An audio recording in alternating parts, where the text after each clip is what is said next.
오늘 우리에게 허락하신 하나님의 말씀입니다. 출애굽기 33장 17절 말씀부터 23절까지 말씀을 다 같이 보도록 하겠습니다. 합독합니다. 여호와께서 모세에게 이르시되 내가 말하는 이 일도 내가 하리니 너는 내 목전에 은총을 입었고 내가 이름으로도 너를 알미니라. 모세가 이르되 원하건대 주의 영광을 내게 보이소서. 여호와께서 이르시되 내가 내 모든 선한 것을 내 앞으로 지나가게 하고 여호와 이름을 내 앞에 선포하리라. 나는 은혜 베풀 자에게 은혜를 베풀고 긍휼히 여길 자에게 긍휼을 베푸느니라. 또 이르시되 내가 내 얼굴을 보지 못하리니 나를 보고 살 자가 없음이니라. 여호와께서 또 이르시기를 보라, 내 곁에 한 장소가 있으니 너는 그 반석 위에 서라. 내 영광이 지나갈 때에 내가 너를 반석 틈에 두고 내가 지나가도록 내 손으로 너를 덮었다가 손을 거두리니 내가 내 등을 볼 것이요 얼굴은 보지 못하리라. 아멘. 이스라엘 백성들이 출애굽을 하고 이제 광야에 나와 있습니다. 광야에서 일어난 사건들 중에 아주 중요한 사건이고 또 이스라엘에게는 정말로 뼈아픈 사건이 오늘 본문의 말씀 이전에 일어난 사건입니다. 이스라엘 백성들은 고센 땅, 이집트에 있는 고센 땅에서 아주 오랫동안 삶을 살아왔습니다. 그 땅을 차지하고 살았던 이스라엘 백성들에게 이 모세의 등장과 하나님의 말씀의 선포는 정말로 대단한 것이었습니다. 이스라엘의 참된 통치자가 누구이신가? 이스라엘의 주인이 누구이신가? 만천하에 알리게 된 사건이었고 그 백성들 또한 자신들의 조상인 아브라함과 이삭과 야곱의 하나님이시며 약속의 하나님이 바로 자신들을 불렀음을 고백합니다. 그리고 세상을 나와 약속의 땅을 향해서 한 걸음씩 나아간 것입니다. 그러나 430여 년간 살았던 기름진 땅, 또 익숙하고 또 풍요로웠던 땅을 등지고 나온 이 광야는 이스라엘 백성들에게 있어서는 그야말로 절망의 땅, 또 비극의 땅 그 자체였습니다. 그들에게 허용되었던 늘 먹을 수 있었던 음식과 또 의복, 또 집은 고사하고 보이는 곳이라고는 들과 모래뿐이었습니다. 사막, 뜨거운 태양, 낮에는 강렬하게 내리쬐는 태양, 그 태양 아래에서는 숨쉬기조차 힘들 정도로 뜨거웠습니다. 쉬지 않고 불어오는 바람에는 모래가 섞여서 그들의 피부를 긁어냈습니다. 그들의 밤은 영하 20도가 넘는 아주 추운 밤이었습니다. 그 밤을 견뎌내야만 하는 어려운 상황이었습니다. 그래서 한 낮의 뜨거운 태양과 한 밤의 추위는 그들로 지치게 할 수 있는 가장 최고의 조건이었습니다. 그런데 이 출애굽 사건을 가만히 생각해 보면 이스라엘 백성들이 자신들의 적극적인 의지나 자신들의 적극적인 신념으로부터 출애굽한 것이 아니라는 것을 우리는 알 수가 있습니다. 하나님의 약속이나 그들의 조상들의 기원 혹은 하나님께서 그들에게 어떻게 하실 것인지에 대한 기대, 이런 것들이 아주 희미해질 만큼 오랜 시간이 지난 뒤에야 출애굽을 한 겁니다. 그러니까 한 세대, 두 세대가 지난 것이 아니라 430년이라면 인생을 70 정도, 평균 70살, 80살 정도 친다고 해도 4대, 5대가 지나야 되는 시간입니다. 우리나라 조선 왕조 500년이라고 하는데 조선 왕조 500년은 굉장히 긴 시간이고 어마어마한 사건들이 있었던 시간들이, 과학이 발달된 그것으로 말하자면 정말로 말할 수 없는 발달이 있었던 시기, 그런 시간이 조선왕조 500년이라고 하죠. 그런데 출애굽하기 이전에 이 이스라엘 백성들, 고센 땅에 정착하고 살았던 이스라엘 백성들은 430여 년 동안 이집트의 종으로서의 삶을 살았다라는 겁니다. 습관과 풍속, 또 민족적인 관습까지 많은 부분에 있어서 이집트화 되었을 것이라는 것을 우리는 알 수가 있습니다. 그런 그들에게 하나님께서는 인도해 내시고 광야라는 이 훈련장을 통해서 세상 백성이 아닌, 세상을 살아가는 사람이 아닌 하나님의 백성으로서의 훈련을 시키고 계신다라는 겁니다. 이 훈련의 목적은 하나님의 백성이 되어지는 것입니다. 이스라엘 백성들이 시내산 앞에 진을 치고 하나님을 만나러 간 모세를 기다리다가 돌이킬 수 없는 죄를 저지르게 되었습니다. 오늘 본문 이전의 말씀이 바로 그 말씀입니다. 자신들을 이집트로부터 인도해 내어 가나안으로 데려가 줄 신을 만든 겁니다. 신의 형상을 만든 겁니다. 이집트의 여러 신들처럼 모양을 만들어 눈으로 보고 만지고 섬기기를 원했던 것입니다. 이것이 그들이 신을 섬기는 익숙한 방법이었던 것이죠.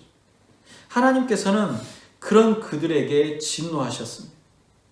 그들은 하나도 남김없이 다 진멸하실 것이다 라고까지 말씀하십니다. 하나님의 진노 앞에서 그 백성들을 용서해 주시기를 모세는 구합니다.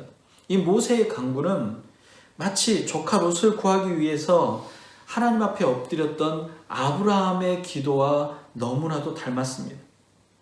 이 모세의 기도는 얼마나 처절했냐면 자신의 이름을 생명책에서 지워버릴지라도 이스라엘 백성들을 용서해달라고 구하는 기도였습니다. 그런 그에게 하나님께서는 이렇게 말씀하십니다. 출애굽기 32장 34절입니다. 내 사자가 내 앞서 가리라. 그러나 내가 보응할 날에는 그들의 죄를 보응하리라. 얼마만큼의 이스라엘 백성들이 죽고 또 죽게 될 것이고 다치고 닥치게 될 것인지는 알 수가 없습니다. 그러나 이스라엘 백성들이 결코 적지 않은 아픔을 겪고 있음을 짐작할 수 있습니다. 그러나 그 중에서도 하나님께서는 긍휼을 베푸실 것이다 라고 이제 하나님께서 한 발짝 물러서십니다. 결국 모세의 간구에 하나님께서는 이스라엘 백성들을 약속의 땅 가나안으로 보내시겠다라고 말씀하셨습니다. 그런데 그 말씀을 하시면서 하나님께서는 이스라엘 백성과 함께 가나안에는 올라가지 않으실 것이라고 말씀하십니다. 하나님께서 용서하셨고 그들을 약속의 땅에서 살 수 있도록 해주시겠다라고 다시금 약속했지만 그 가나안 땅에 함께 가지는 않으시겠다라고 말씀합니다. 이에 모세는 멈추지 않습니다. 이스라엘이 아무리 평안한 곳에 아름다운 곳, 젖과 꿀이 흐른다라는 그곳에 머무른다 할지라도 하나님께서 함께하지 아니하시면 아무런 의미가 없기 때문이었습니다. 간절히 하나님께 더욱더 간절하게 모세가 간구합니다. 그래서 그 모세의 간구를 하나님께서는 다시 들으시고 또 33장 14절에 이렇게 말씀하십니다. 내가 친히 가리라. 내가 너로 평케하리라. 모세가 기도했고 하나님께서 그 기도에 응답하셨습니다. 내가 정말로 너희와 함께 가겠다. 친히 가나안에 함께 가도록 하겠다 라고 말씀하시고 너의 간구, 너의 그 처절한 간구를 내가 응답하겠고 너의 마음이 이제 편안하게 되었냐 라고 하는 겁니다. 그런데 모세가 그 말씀을 듣고도 다시 요구합니다. 하나님의 확실한 답을 듣지 못한 사람처럼, 하나님 확실한 약속을 받지 못한 사람처럼 다시 한번 구합니다. 그 말씀이 오늘 본문 앞에 15절과 16절에 나옵니다. 우리 한번 함께 같이 읽어보도록 하겠습니다. 33장 15절과 16절입니다. 모세가 여호와께 아뢰되 주께서 친히 가지 아니하시려거든 우리를 이곳에 올려보내지 마옵소서. 나와 주의 백성이 주의 목전에 은총을 입은 줄을 무엇으로 알리이까? 주께서 우리와 함께 하심으로 나와 주의 백성을 천하 만민 중에 구별하심이 아니니까. 그랬더니 하나님께서 모세의 요구를 다 들어주시기로 약속을 하십니다. 그래서 그 다음 절에 보면 너의 말하는 이 일도 내가 하리니. 아브라함이 조카 룻을 구하기 위해서 간구했던 그 간구, 하나님이 이만큼만, 그래 그거 허용해 주겠다. 그렇다면 하나님 이 정도 해줄 수 있어요? 그래 그 정도도 해주겠다. 하나님 그럼 이만큼은 어때요? 그래 그 정도도 해주겠다. 이 모세의 기도도 마찬가지입니다. 모세의 기도도 하나님께서 해주실 수 있는 부분이 어딥니까? 그 최고가 어딥니까? 그러면 내가 바라는 건 이겁니다. 이것까지 해주십시오. 그 약속이 너뿐만 아니라 이 백성과도 함께 하시겠다라고 말씀합니다. 그런데 모세가 또 한 번 요구합니다. 하나님은 참 대단하신 분이신 게 허용하시는데 그 끝이 없으신 분 같이 허용을 하십니다. 그런데 이 모세가 마지막 요구를 합니다. 18절의 말씀입니다. 주의 영광을 내게 보이소서. 마지막 요구입니다. 백성을 바꿔달라고 말하지 않고 다시는 원망하거나 불평하거나 반역하지 못하도록 이스라엘 백성들이 입을 쥐어서 혹은 그 발목을 쥐어서 혹은 그 손을 쥐어서 바꿔달라고 요구하는 것이 아니라 혹은 그들을 이스라엘을 가나안 땅까지 그냥 인도해달라고 한 번에 휙 갔다가 내려달라고 하는 것이 아니라 가나안 땅까지 가는 길을 평탄케 해주라고 하는 것이 아니라 자신의 낙심한 마음을 이길 수 있는 영적인 능력을 구하고 있는 것입니다. 모세가 마지막으로 구하는 것이 무엇이냐? 하나님의 영광을 보는 것입니다. 모세의 이 마지막 요구는 우리로 많은 생각을 하게 합니다. 마지막이라는 것은 최종적인 것이죠. 모세가 이것도 구해보니까 하나님 주셨습니다. 또 이것도 구해보니까 하나님 주셨고 또 이것도 구해보니까 하나님 주셨다는 거예요. 그래서 하나님께 구하는 것이 하나님께서 내가 구하는 것마다 들어주셨기 때문에 정말로 최종적으로 내가 정말 원하는 것, 내가 이거는 꼭 가져가야 되는 것을 구한 것입니다. 무엇보다도 중요한 요구라는 뜻입니다. 지금 모세에게 가장 중요하고 가장 필요한 게 무엇입니까? 자신을 따르는 이스라엘 백성들이 반역하거나 반란을 일으키지 않는 것입니까? 그게 아니라는 겁니다. 모세가 하나님께 요구하는 것은 하나님의 영광을 보는 것입니다. 하나님의 영광을 보는 것, 이게 왜 중요하고 왜 모세에게 있어서 그 무엇보다도 중요한 것일까요? 그것은 바로 믿음의 목적이기 때문에 그렇습니다. 하나님의 영광이 있는 자리, 모든 것이 회복되는 자리입니다. 하나님의 영광이 임하는 곳은 회복되는 역사가 있는 것입니다. 모세가 굳이 이스라엘 반역으로 깨어진 하나님과의 관계 회복을 구할 필요가 없는 곳입니다. 그 자리에 있다는 것은 이미 하나님과의 관계가 회복되어졌다는 사실을 증명하는 것이기 때문입니다. 하나님께서 모세에게 그 영광을 보여주신다는 것 그 자체가 이미 모든 관계가 회복되어지고 하나님의 영광 가운데 있다는 것은 하나님 안에 있다는 것이고 모든 것이 응답되어졌다는 것을 말하는 겁니다. 마치 야곱이 주의 사자와 생명을 걸고 씨름하듯이 모세는 자신의 회복과 이스라엘의 회복을 위해서 끝까지 끈질기게 구했던 것입니다. 그리고 이 모든 구함에 응답을 받게 됩니다. 그런데 이 말씀에 굉장히 신기하고 또 알 수 없는 또는 혹은 자세히 들여다보지 않으면 이해가 되지 않는 부분이 있습니다. 하나님의 영광을 보는 자리가 바로 반석의 틈이었다라는 것입니다. 모세가 하나님의 영광을 보기를 요청을 합니다. 하나님의 선한 형상을 모세 앞에서 지나가게 하시고 당신의 이름을 선포하겠노라고 말씀하십니다. 오늘 본문의 말씀입니다. 여호와께서 또 이르시기를 보라, 내 곁에 한 장소가 있으니 너는 그 반석 위에 서라. 내 영광이 지나갈 때에 내가 너를 반석 틈에 두고 내가 지나도록 내 손으로 너를 덮었다가 라고 말씀합니다. 하나님 곁에 있는 반석 위에 서 있다가 하나님의 영광이 지나갈 때에 그 반석 틈으로 몸을 숨기라고 말씀합니다. 그곳에 숨어 있으면 하나님께서 지나가실 때에 하나님의 손으로 그 반석의 틈에 모세가 있는 그 반석의 틈을 가리우셨다가 지나가신 이후에 손을 거두시겠다라는 말씀입니다. 이는 하나님께서 모세에게 당신의 모습을 보여주지 않겠다라는 말씀이 아닙니다.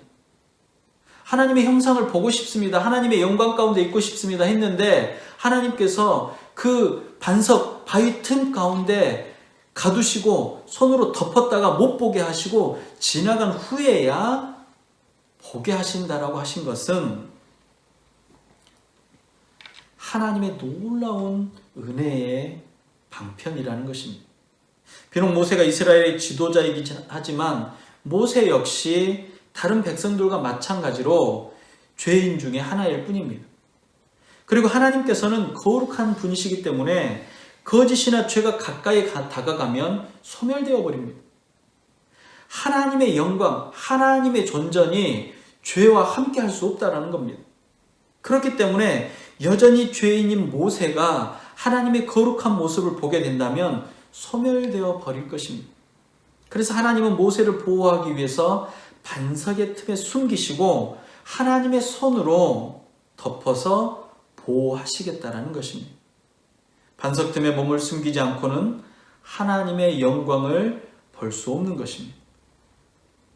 반석은 숨는 그늘이 되고 피난처가 되었습니다. 그 피난처는 하나님의 거룩함에 소멸된 죄인을 죽음으로부터 소멸로부터 안전하게 보호해주는 피난처가 되는 것입니다.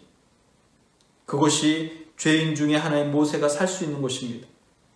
반석 위에 두시고 숨기시는 하나님의 행위는 단 한 번만을 의미하는 것이 아닙니다. 그의 인생의 모든 날 동안 피난처가 되시고 그의 인생의 모든 날 동안 세상의 모든 위협으로부터 안전하게 지키시는, 돌보시는 하나님의 영광 가운데 서게 되었을 때에 그가 죄인임에도 용서받고 소멸되지 않는 하나님의 은혜를 말씀하신 것입니다. 이 말씀은 모세뿐만 아니라 하나님께서는 당신의 사역자들을 그들의 대적자들로부터 보호하시는 은혜였음도 우리는 성경을 통해 알 수가 있습니다. 우리 선지자들을 보십시오. 엘리야 선지자가 그러했고 에레미야 선지자가 그러했고 에스겔이 그러했습니다. 예수님의 제자들을 또 한번 살펴보시기 바랍니다. 사도 바울의 여정들을 보시기 바랍니다. 하나님께서 그의 사역하는 기간 동안 그들을 지키시고 보호하셨음을 모세를 보호하셨던 것과 동일한 은혜로 보호하셨던 것을 우리는 알 수가 있습니다. 이스라엘의 범죄에 진노하신 하나님의 임재와 동행의 거부에 대한 선언은 그들을 향한 영원한 포기 선언은 아니었다라는 겁니다. 하나님께서 이스라엘 백성들을 진멸하시겠다. 모세 너의 씨로 다시 이 많은 민족보다 더 많은 민족, 더 뛰어난 민족을 만들겠다라고 하셨지만 그것이 사실 하나님의 뜻이 아니라 이스라엘 백성들, 그 백성들의 자신들의 죄를 반성하고 돌이켜 하나님께 돌아오기를 기다리시고 바라셨다라는 것. 그래서 그 진노의 말씀은 경고의 표현이었다라는 것을 우리는 알 수가 있습니다. 그것은 사랑의 확증이었고 포기하지 않는 사랑의 표현입니다.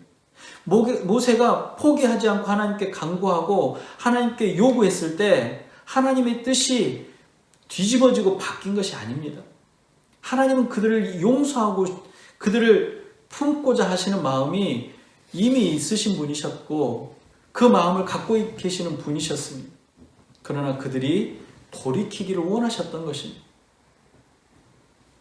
내가 잘나서 하나님의 백성이고 하나님의 나라, 하늘나라의 시민이 되는 것이 아니라 그럼에도 불구하고 끝까지 포기하지 아니하시는 하나님의 사랑이 나에게 임했기 때문입니다. 모세에게 있었기 때문이고 이스라엘 백성들에게 있었기 때문이라는 것입니다. 그런데 오늘 모세가 볼 수 있는 건 하나님의 등뿐이었습니다. 23절 한번 보십시오. 손을 거두리니 내가 내 등을 볼 것이요 얼굴은 보지 못하리라. 모세는 지금도 위대한 선지자요 위대한 사사로 받들어지는 사람 아닙니까? 그 당시에 이스라엘 백성들 가운데 출애굽하며 이스라엘 백성들을 인도했던 하나님의 위대한 사역자였지만 하나님의 거룩하신 얼굴을 볼 수는 없었습니다. 그가 본 것이 무엇입니까?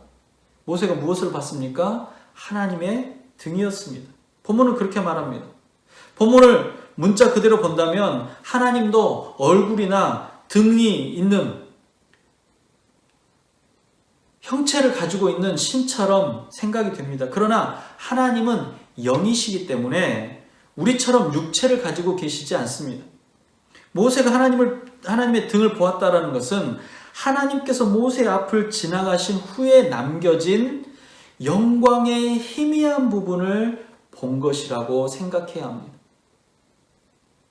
사람이 지나갈 때 사람이 지나간 모습은 못 보고 지나간 후에 등을 보았다라고 생각하는 것이 아니라 하나님의 영광이 지나갔을 때 그 영광의 희미한 부분을 목격한 것입니다. 하나님은 지나간 후에 남겨진 영광의 희미한 부분만을 볼 수 있도록 모세에게 허락하셨습니다. 모세 앞으로 지나가실 때 모세 앞에 눈으로 볼 수 있는 하나님의 형상이 아니라 내 앞에 다가서신 하나님의 모습은 볼 수가 없었습니다. 지나가는 중에도 역시 볼 수가 없었습니다. 다 지나간 이후에 뒷모습만이 모세에게 허락하신 겁니다. 이것은 우리에게도 마찬가지입니다. 하나님께서는 그의 백성과 동행하시겠다라고 말씀하셨고 그분의 임재를 허락하셨습니다. 그렇지만 그분의 영광을 직접 대면하는 것은 우리가 죄인이기 때문에 불가능해집니다. 반석 틈 사이로 보호하시며 지키시는 하나님의 사랑은 모세 때나 현대를 살아가는 우리에게나 동일한 하나님의 은혜입니다. 우리는 하나님께서 나를 위해서 역사하시며 다가오시는 모습을 볼 수 없습니다.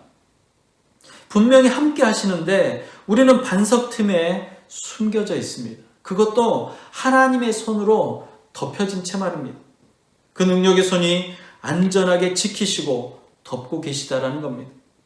그래서 답답하게만 느껴집니다. 아무것도 보이지 않기 때문입니다.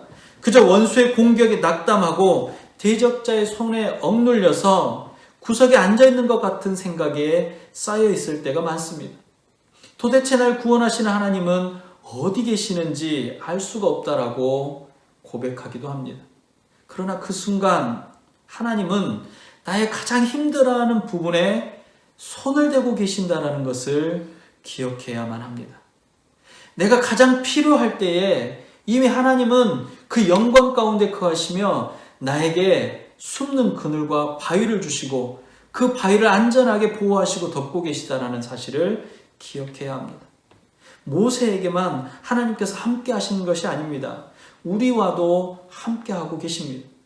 모세 앞에만 지나가시는 것이 아닙니다. 우리의 삶의 순간순간 하나님께서 능력의 모습으로 방문하며 지나가시면서 우리의 힘겨워하는 것들 위에 손을 대어 주십니다. 하지만 다 지나간 이후에야 하나님께서 나와 동행하셨음을 어렴풋이, 하나님께서 나를 보호하시고 인도하셨음을 어렴풋이 깨닫게 됩니다. 하나님의 영광의 희미한 부분을 보는 것만으로도 우리는 회복의 역사를 경험하게 됩니다. 우리가 영적으로, 육적으로 침체되어 있다가도 하나님의 은혜를 깨달을 때 우리의 영이 살아나고 우리의 영이 회복되는 경험들을 하실 것입니다. 바로 이것이 하나님의 등을 보게 되는 역사입니다. 우리는 이 회복의 역사를 순간순간 끊임없이 경험할 수 있습니다. 그분이 나를 얼마나 사랑하시는지, 그 사랑이 얼마나 크고 놀라운지, 그 하나님의 역사가 얼마나 세밀하게 나와 함께 하는지, 하나님의 영광이 지나간 이후에 우리는 하나님의 희미한 등을 보며 깨닫게 되는 것입니다. 어느 순간이라도 또 어느 곳에서라도 나는 혼자라는 생각을 절대 하지 마시기 바랍니다. 이스라엘 백성들의 배신에도 불구하고 하나님께서는 그들을 버리지 않고 회복시켜 주셨습니다. 회복의 약속에는 임재하심과 동행하심의 약속이 담겨져 있습니다. 하나님의 놀라운 역사는 그분의 사역자들에게, 그분의 백성들에게, 그리고 바로 나에게 향해 있습니다. 이 말씀을 믿고 의지하는 모든 이들에게 있습니다. 나는 반석의 틈에 숨겨져 있는 것입니다. 그리고 그 능력의 손이 나를 덮고 계시는 것입니다. 우리는 모세처럼 하나님의 영광을 보기 위해 기도해야 합니다. 하나님의 영광을 보기 위해 살아야 합니다. 회개하며 돌이켜 하나님의 영광 앞에 서야 합니다. 기도 중에 가장 중요한 기도, 오늘날 우리가 해야 하는 기도가 바로 하나님의 영광을 보여주시기를 구하는 것입니다. 믿음의 삶이 회복되어지며 하나님의 동행하심을 구하는 것입니다. 피난처 되시는 반석에 숨기시는 하나님의 사랑을 경험하며 그분의 영광을 인격적인 경험, 인격적으로 경험하는 삶이 되어지시기 바랍니다. 인생의 피난처요 반석이 되시는 예수님의 임마누엘 하심이 주님 오시는 그날까지 우리에게 허락되어져 있습니다. 무엇이 우리를 위협한다고 해도, 어떤 대적자가 우리를 애워싼다고 할지라도 두려워하지 말고 당당히 맞서시기 바랍니다. 전쟁은 하나님의 것입니다. 기도하겠습니다. 주님, 주님의 영광을 보여주십시오. 하나님의 임재하심과 하나님의 동행하심과 하나님의 영광을 목격하는 은혜가 우리에게 있도록 허락하여 주시옵소서. 반석에 숨기시고 하나님의 아름답고 거룩하고 사랑 가득한 손으로 덮으시는 그 은혜를 깨달아 알 수 있도록 허락하여 주시옵시고, 우리와 동행하셨음을 늘 깨달을 수 있는 은혜가 우리 안에 있게 하여 주시옵소서. 그 인격적인 하나님과의 만남이 우리 안에 늘 있게 하여 주시옵시고, 순간순간 알아지게 하여 주시옵소서. 모세에게 보여줬던 것처럼 하나님의 등을 바라볼 수 있도록 허락하여 주시옵시고, 지금껏 인도하셨을 뿐만 아니라 나를 보호하시고 나를 숨기시고 그 모든 대적들로부터 안전케 하셨음을 깨달아 알며 기쁨을 누릴 수 있도록 허락하여 주시옵소서. 정말로 힘겹고 어려운 시대를 살아가는 모두가 그리스도 예수의 영광 가운데 기쁨을 얻게 하여 주시옵시고, 그리스도 예수의 영광 가운데 평안을 누릴 수 있도록 허락하여 주시옵소서. 정말로 처처에 어려움과 힘겨운 사투를 벌이는 이들이 많습니다. 아버지 하나님, 이 어려운 시대를 잘 견디고 이겨나갈 수 있는 지혜와 명철함이 모세와 같은 기도가 우리 안에 있게 하시고 어려운 중에 있는 이들에게 있게 하여 주시옵소서. 집을 잃고 삶의 터전을 잃어버린 이들을 위해 아버지 하나님 함께하여 주시옵시고, 그들의 삶에 평안을 허락하시고, 또한 아버지 하나님, 질병의 고통 가운데 아프고 고통스러움 중에 있는 이들을 위해 아버지 하나님의 치료의 은혜가, 또한 아버지 하나님 회복되어지는 은혜가 있도록 허락하여 주시옵소서. 아버지 하나님, 주를 의지하며 형통함을 구합니다. 형통한 은혜가 우리 안에 있도록 허락하여 주시옵소서. 주님, 영광 가운데 바위와 반석의 틈에서 주의 지나가심을 경험하며 주의 희미한 등을 바라보고 감사할 수 있도록 허락하여 주시옵소서. 늘 영광 가운데 우리와 함께 하시는 우리 구주 예수님의 이름으로 감사하며 기도드리옵나이다. 아멘. 기도하겠습니다. 지금은 우리 구주 예수 그리스도의 은혜와 하나님 아버지의 무한하신 사랑하심과 성령님의 감화, 감동, 위로, 교통 충만케 하시는 은혜가 하나님의 영광을 구하며 그 영광의 자리에 서기를 간절히 간구하는 주의 모든 백성들의 머리 위에와 그 영광 가운데 하나님의 은혜로 회복되어지는 은혜를 얻기를 원하는 주의 모든 백성들의 머리 위에 이제로부터 영원토록 함께 있을지어다. 아멘.